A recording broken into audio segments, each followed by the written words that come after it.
네. 그럼 이제부터 질문 드리겠습니다. 우선 방송 3법 방통위원장 탄핵 관련해서 드릴 질문이 너무나도 많은데 우선 첫 번째로 그 사장 하나 바뀌었다고 하루아침에 방송의 프로그램이나 보도 기조가 이렇게 완전히 바뀌는 걸 보고 뭐 이렇게 군사작전 하듯이 일사불란하게 언론을 완전 장악할 수가 있구나. 이런 일이 실제로 있을 수가 있구나 해서 너무 놀라웠습니다. 예, 그러니까 우리 국민들 많이 놀라셨을 거예요. 막 사장 한 명 바뀌었는데 사장 바뀌는 날 바로 저녁 때 하는 그 최욱 씨가 하던 이제 그 더 라이브인가요? 그 프로그램 바로 폐지돼 버리고 그다음에 이제 그 주진우 기자 바로 이제 하차시켜 버리고 KBS 뉴스 앵커 바꿔 버리고 또 그것뿐만 아니라 뭐 사사건건이라는 또 시사 프로그램이 있었는데 그 앵커도 이제 하차시켜 버리고 뭐 뉴스광장 또 앵커 하차시켜 버리고 그러니까 더 놀라운 거는 이제 KBS 노조의 얘기에 의하면은 이제 사전에 통지도 왔었대요. 사장이 임명도 되기 전에 이미 이제 다 사전 통지까지 왔던 거 보면 미리 다 짜놓고 준비하고 있다가 이제 사장 교체되자마자 막 전격적으로 했다고 보여져요.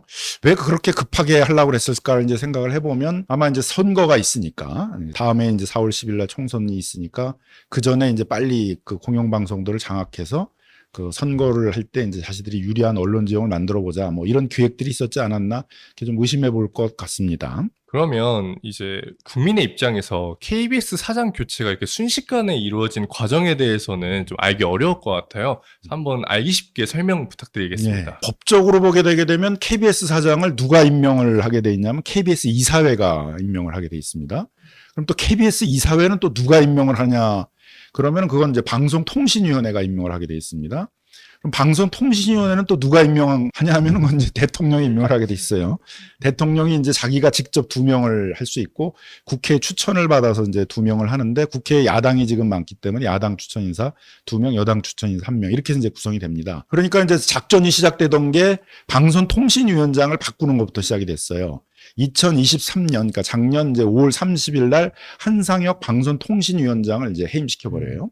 그래서 이걸 해임시키기 위해서 또 이제 뭐 검찰을 동원하고 그래서 맞습니다. 검찰이 전격적으로 기소를 하니까 기소됐다는 걸 가지고 이제 바로 그 면직을 시켜버려 가지고 이제 거기서 이제 잘라버리고 그다음에 이제 최민희 이제 그 방송통신위원이 야당 추천으로 방송통신위원이 이제 되는 거였는데 그걸 또 임명을 안 해, 대통령이. 추천이 들어왔는데도. 그러니까 갑자기 순식간에 이제 야당 쪽 성향의 방송통신위원 2명이 없어진 거잖아요.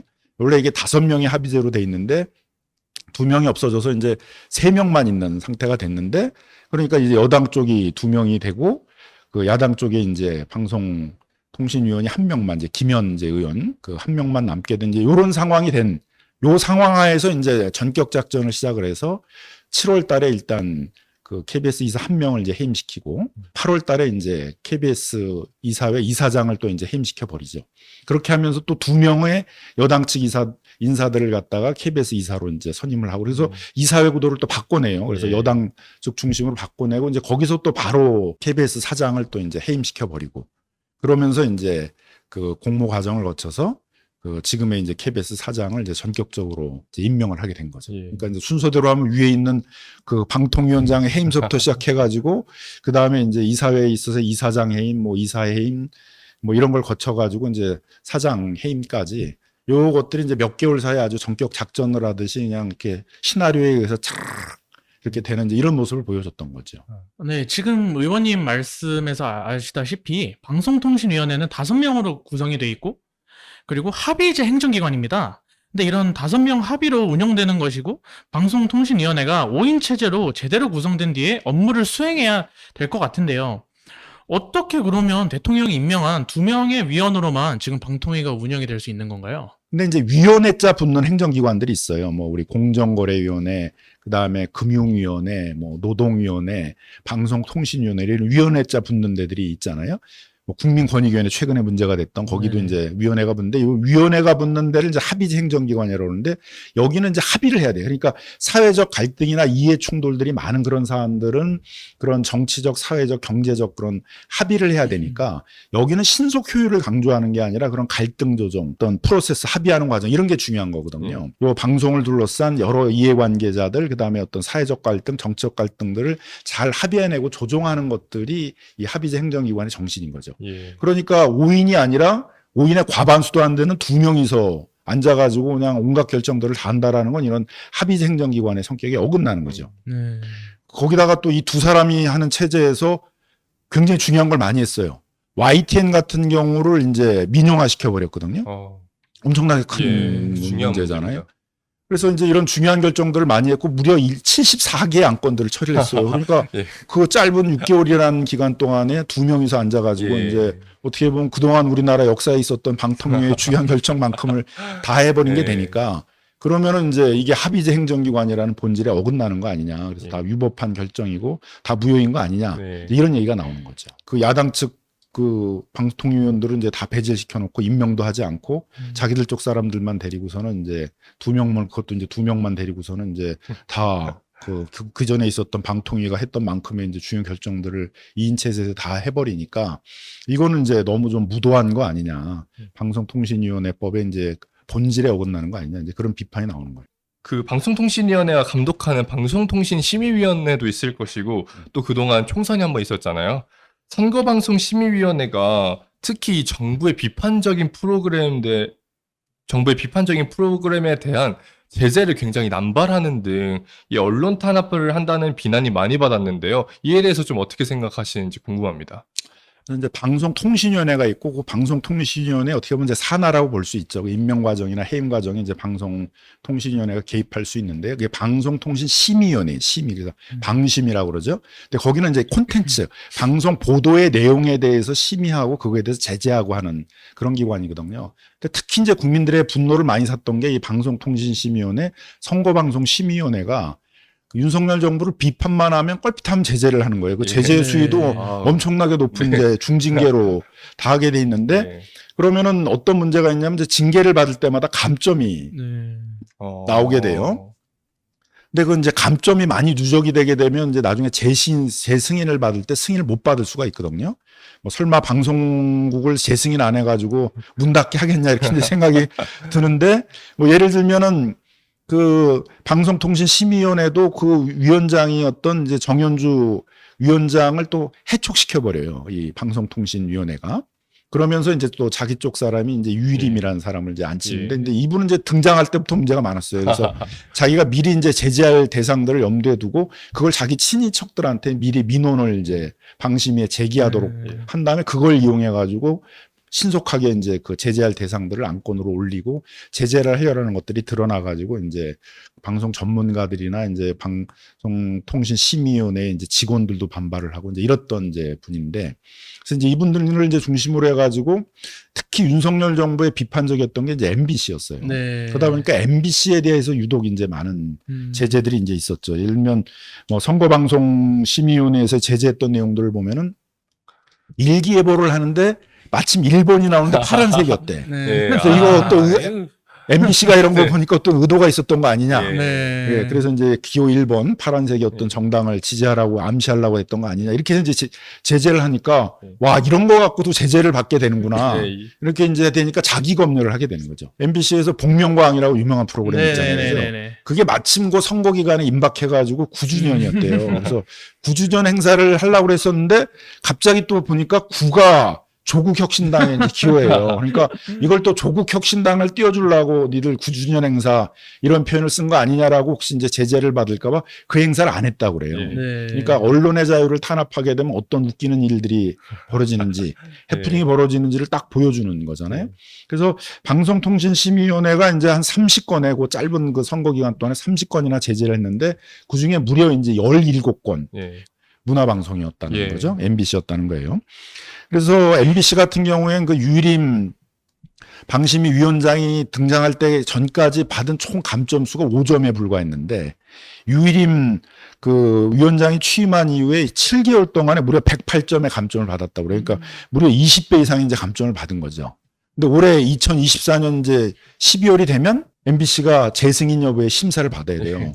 네. 이제 설마 MBC를 문 닫게 하겠냐는 생각은 들지만 지금 윤석열 정부가 이제 MBC에 대해서 막 이렇게 적대적으로 공격하는 걸 보면 무슨 일이 벌어질지 모르냐는 압박감이 들잖아요. 그죠? 그러니까 상당히 지금 MBC에 대해서 어떤 자기 검열을 하도록 윤석열 정부에 대한 비판적인 보도에 대해서 그렇게 하지 못하도록 하는 이제 그런 심리적 압박들을 상당히 주고 있는 것이죠. 국민들은 이제 이게 언론의 자유가 탄압을 받고 우리 민주주의가 크게 후퇴하는 거 아니냐. 뭐 심지어는 1980년대 전두환 정권 때 이제 땡전 뉴스라는 게 있었어요. 9시 땡 치면 이제 바로 바로 전두환 대통령 이렇게 해서 이제 방송을 시작하던 시기인데 그런 땡전 뉴스 하던 시대처럼 이제 9시 땡 치면은 이제 바로 윤석열 대통령은 이렇게 시작하는 이제 정권에 충성하는 그런 공영방송으로 전락해 가는 거 아니냐라는 지금 우려를 제기하고 있는데 이런 거에 아랑곳하질 않잖아요. 네. 그러면서도 또 MBC도 그렇게 만들어 보겠다고 해요. 그래서 또 방송통신위원장으로 등장하시는 분이 상당히 또 이렇게 무시무시한 또 그 발언들을 하시는 분이 예. 또 네. 그 지금 등장을 하고 있잖아요. 네. 뭐 5.18 우리 광주 민주화 항쟁을 뭐 폭도들이 한 거라고 막 폄하를 하는가 하면은 그리고 상당히 어떻게 보면 좀 극우 유튜브들이 하는 예. 그런 거에 가까운 얘기들을 하시는 분들을 또 하시는 분을 이미 다음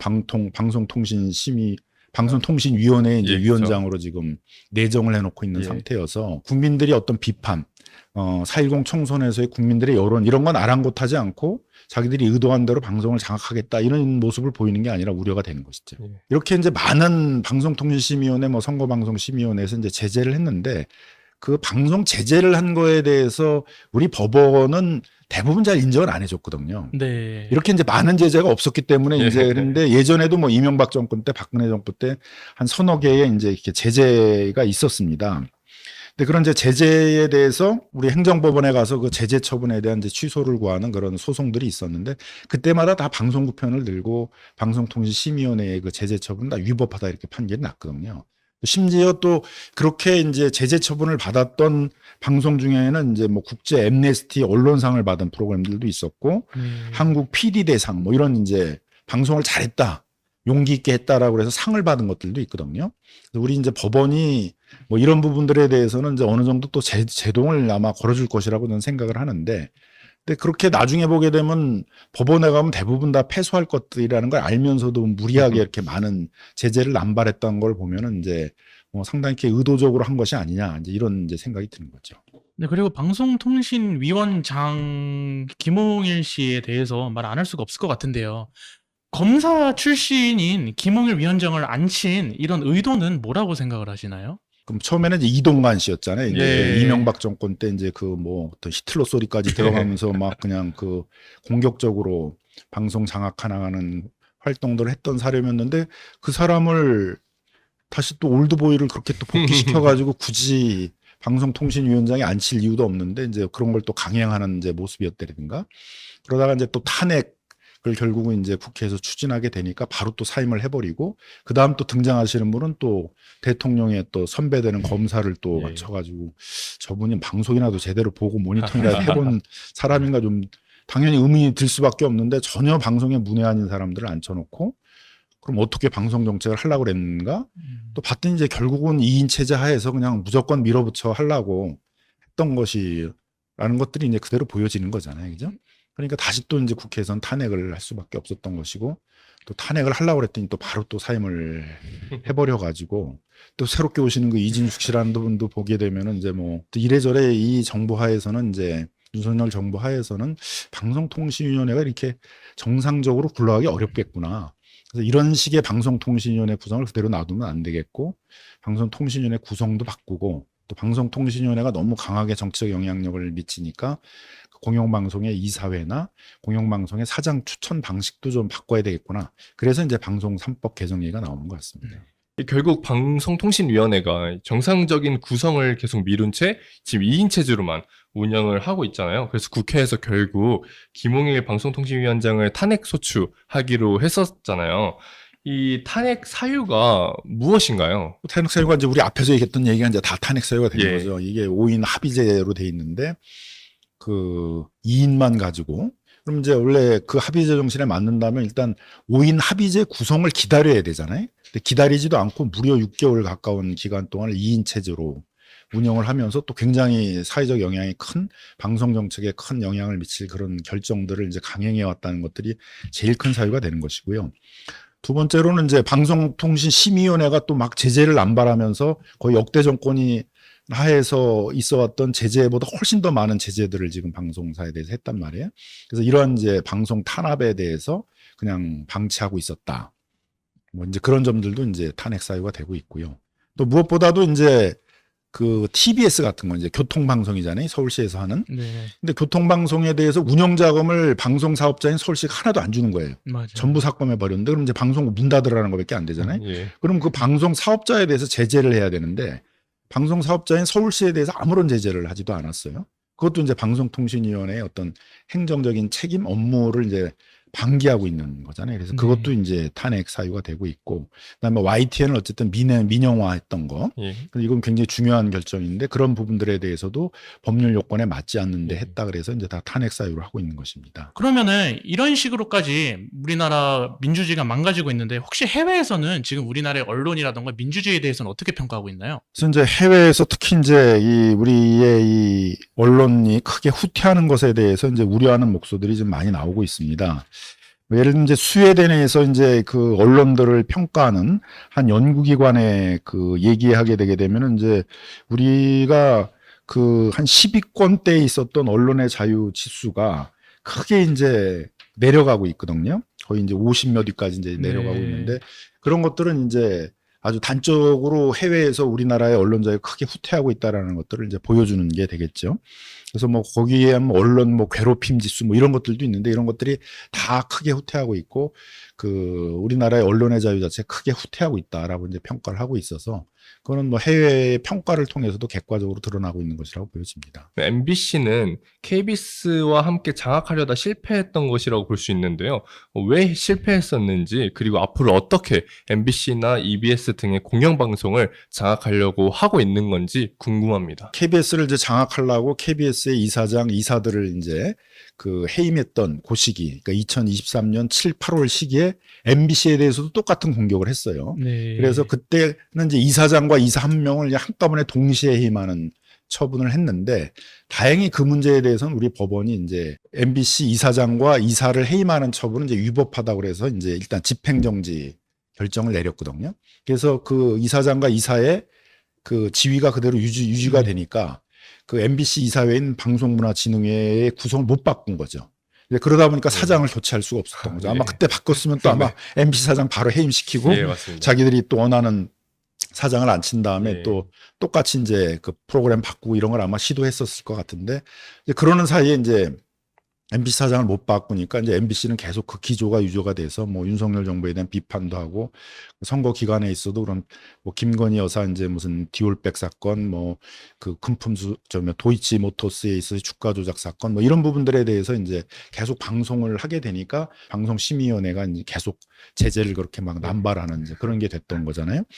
근데 문제는 이제 8월 10일이 되게 되면은 이제 그 이사들의 임기들이 다 만료가 됩니다. 그러면 이제 새로운 이사들을 선임을 해야 되잖아요. 그럼 지금과 같은 방송통신위원회의 행태들을 보게 되게 되면 사실 뻔한 거잖아요. 그 이사들을 거의 노골적으로 이제 윤석열 정부의 어떤 편을 드는 이제 그런 굉장히 정치적인 색깔이 강한 사람들을 그 이사장이나 이사로 이제 보낼 거고 그런 과정에서 이제 사장을 선임한다면 또 역시 MBC를 이제 윤석열 정권에 비판하는 것들을 이제 하지 못하도록 하고 이제 적극적으로 지지하는 이제 그런 식의 방송 기조들을 유지하려고 할 테니까. 예.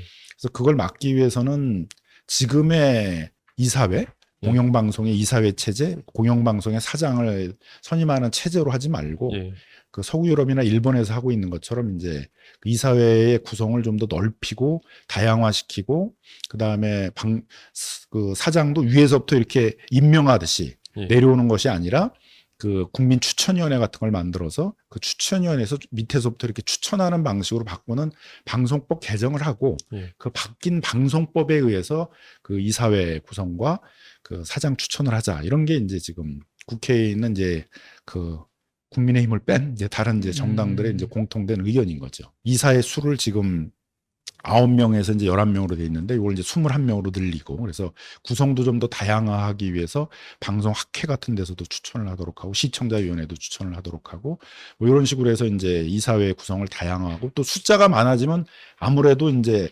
대통령이나 어떤 정당이 미치는 정치적 영향은 희석될 수밖에 없잖아요. 작아질 수밖에 없잖아요. 그러면 이제 정치적 독립성이 강해지게 될 테니까 그래서 이사회 수를 늘리자. 다양화하자. 이제 이런 내용이 방송사법 개정 내용의 또 핵심적인 내용 중에 하나고요. 사장도 이제 이사회가 임명하는 식이 아니라 그 국민추천위원회 같은 한 백인 추천위원회 같은 거를 만들어서 그 추천위원회에서 이제 사장을 추천하면 그걸 임명하는 식으로 하자. 이제 이렇게 하자는 것이거든요. 일단 서구 유럽이나 이런 데들은 이제 이런 방식으로 하고 있어서 그 공영방송 사장의 임명을 둘러싸고 이렇게 정치적 갈등이 심하진 않단 말이에요. 그죠? 그래서 우리도 이제 근본적으로 이렇게 정치적 시비가 많이 생기는 현재의 방식이 아니라 좀 정치적 시비가 많이 희석되고 독립성과 다양성을 가지고 그렇게 될 수 있도록 하는 이제 그런 체계로 먼저 방송법을 개정한 다음에 그 다음에 이제 MBC의 이사나 사장 임명 절차에 가자라는 것들인 것입니다. 그러면 지금 국회 내에서는 국민의힘 정당만 반대하고 있는 것일까요? 그래서 이제 국민의힘만 이제 반대하고 지금 야당은 전부 이 방송 3법에 대해서는 동의를 하고 있고 그래서 이제 방송 3법도 이제 곧 처리를 이제 해야 될 상황인데요.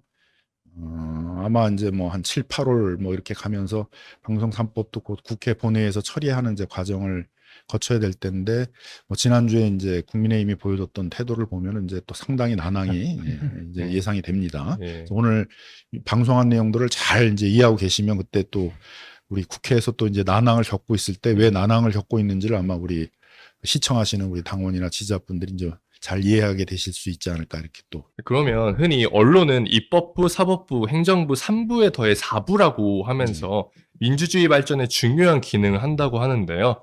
언론이 비판적 기능을 제대로 할 수 있도록 언론의 자유가 보장되고 민주적으로 구성, 운영될 수 있도록 하는 것이 왜 중요한가요? 우리 현대 국가만 그런 게 아니라 조선시대도 그랬던 것 같아요. 우리 이제 그 국사 교과서를 보게 되면 언론 3사라는 게 나와요. 예. 그 이제 홍문관, 사헌부, 사관원 이런 거잖아요.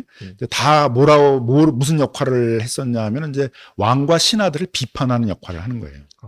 뭐 홍문관 같은 데서 왕이 무슨 얘기했는지 이런 것들을 다 기록을 해두니까 왕은 자꾸 내가 이제 어떤 전행을 일짤다가 역사적으로 이제 성군이 아니라 이제 상당히 폭군이었다 이런 소리 들으면 안 되잖아요. 그래서 이제 그런 걸 자꾸 자기 말도 조심하게 되고 이게 이제 그 폭군 소리 듣는 거 아닌가 이런 걸 경계하게 되잖아요. 그렇게 해서 이 왕이 전행을 하지 않도록 견제하는 역할을 이제 했다는 거죠. 그래서 이제 그런 언론의 역할을 중요하게 생각했고 또 현대 사회에 있어서도 마찬가지로 이제 그 언론의 자유 이런 것들이 이제 중요하잖아요. 그래서 지금 삼권 분립이라고 해서 입법부, 사법부, 행정부 외에 제4부로서의 언론을 얘기한다 이렇게 한다는 거죠. 또 실제로 우리 헌법학자들은 언론 출판 결사의 자유는 이런 표현의 자유는 국민의 기본권, 자유의 영역이기도 하지만 또 민주적 기본 질서를 이루는 내용이라고 보거든요. 그래서 이런 언론의 자유 같은 것들을 제한할 때는 반드시 명백하고 현존하는 위험이 있는 경우에만 이 언론 보도나 이런 걸 놔두게 되게 되면 뭐 우리 사회에 큰 혼란이 온다. 이런 게 명백한 경우에만 제한할 수 있고 그렇지 않은 경우에 함부로 언론의 보도나 이런 것들을 제한하면 안 된다라는 게 우리 이제 헌법 어떤 재판소의 법리이기도 하고 원리이기도 한 거거든요. 그래서 우리가 이제 이 언론의 문제들은 민주주의 기본 질서의 유지의 문제로 봐야 되는데 이렇게 노골적으로 방송을 장악하겠다라는 것들은 결국 굉장히 위헌적인 행위들을 하는 것이다. 뭐 만일 이제 탄핵이 추진된다면 탄핵 사유도 될 수 있는 사유가 되는 것이죠. 사실 정권의 목표가 보통은 이제 더 좋은 나라를 만들려고 하는 거지 않겠습니까? 근데 이 방송 3법이 왜 그렇게 거부권으로 행사가 된다고 보시는지 민주당이 방송 3법을 통과시키기 위해서 또 어떠한 전략을 생각하고 계신지 궁금합니다. 우리 헌법이 마치 대통령이 거부권을 막 남발해도 되는 것처럼 막 이렇게 절대 오해하시는 아니에요. 분들이 있는데 우리 헌법은 이제 삼권 분립의 원칙이라는 게 있는 거잖아요. 그러니까 한 권력을 옛날에 왕처럼 이제 한 사람이 다 갖고 있으면은 그 전횡을 일삼을 수 있기 때문에 견제와 균형이라는 이제 그 민주주의 원리에 의해서 권력을 나눠놓은 거잖아요. 그러니까 국회에서 입법을 한 거를 행정부가 함부로 거부권을 행사하면 삼권 분립의 원칙이라는 그 현대 국가의 어떤 구성 원리를 근본적으로 침해하는 거기 때문에 굉장히 위헌적인 행위가 되겠죠.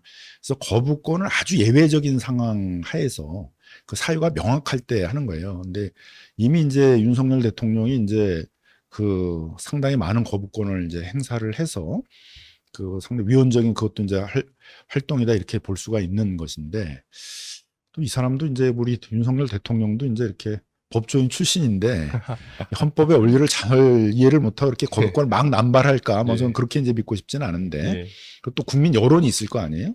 좀 너무하는 거 아니냐? 지금도 이렇게 21대에도 그렇게 많은 거부권을 행사했는데 22대에 와서 또 이렇게 마구잡이식으로 거부권을 행사한다면 이제 국민적인 분노가 굉장히 높아지고 맞습니다. 윤석열 정부가 오만불선하다 국민의 여론을 의식하지 않는다 하더라도 전혀 의식하지 않지는 않을 거라는 얘기죠. 예. 예. 그러니까 국민들의 또 여론들을 상당히 의식할 거기 때문에 그렇게 막 거부권을 막 남발하지는 않을 거다. 이렇게 저는 생각을 하고 또 국회가 또 해야 될 일들은 또 해야 되지 않을까 생각이 듭니다.